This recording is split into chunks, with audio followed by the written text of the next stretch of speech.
మీ అందరికీ తెలుసో లేదో ఈ రోజు కళ్యాణ్ ఏజ్ 23 సంవత్సరాలు. 23 years లోనే ఇంత వండర్ రికార్డు బ్రేక్ చేశారంటే మామూలు విషయం కాదు. మరి అలాంటి అబ్బాయికి ఈ రోజు 100 సినిమాలు పైబడి నిర్మించిన నిర్మాత పక్కన ఉండగా వారికి కావాల్సిన ఫైనాన్స్ సపోర్ట్ వీవీకే చేస్తుండగా మా కాంబినేషన్ లోనే కళ్యాణ్ కి ఒక మూవీ మీద తీస్తున్నామని చెప్పేసి ఈ సభాముఖంగా నేను ప్రామిస్ చేస్తాను.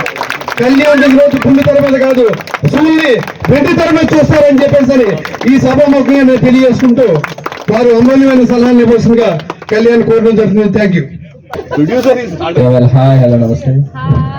తెలుసు కదా, కళ్యాణ్ పండు మీద పెట్టింది మాత్రం ఎప్పుడు వృధా కాకుండా పోదని నా ఫీలింగ్. ఎందుకంటే ఈ రోజు ఒక లెవెల్ ఉంటుంది, రేపు వేరే లెవెల్ ఉంటుంది. బట్ ఈ రోజు 100 అయితే రేపు 1,00,000 అవుతుంది. అది ఎప్పుడు చెప్పలేము, ఎవరు చెప్పలేము. ఎందుకంటే పక్కన ఆల్రెడీ అక్కడ ఏదో కన్స్ట్రక్షన్ జరుగుతూనే ఉండొచ్చు. ఈ రోజు పెట్టిన దానికన్నా ఐఎమ్ గ్యారంటీ 5 years డెఫినెట్ గా ఎక్కువ ఉంటుందని నేను నమ్ముతున్నాను ఖచ్చితంగా. సరే, సో ప్లీజ్ ఇన్వెస్ట్ చేయండి, no problem. And vision VVK sir, Vijay sir, thank you so much for inviting me. Congratulation and all the best. ఎంత సక్సెస్ఫుల్ గా రన్ చేస్తున్నాను. ఎందుకంటే రియల్ ఎస్టేట్ అనేది it's mind game. I think Bigg Boss లో ఉండదు కంటే 100 times ఎక్కువ ఉంటారు ఆ మైండ్ లో.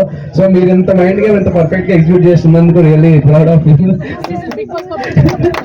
నెక్స్ట్ సీజన్ బిగ్ బాస్ లోకి వెళ్ళండి సార్. అది మీ మైండ్ లో ఎవరు పనిచేయాలి అసలు ఎవరైనా. Okay, and thank you so much. Kalyan గారండి.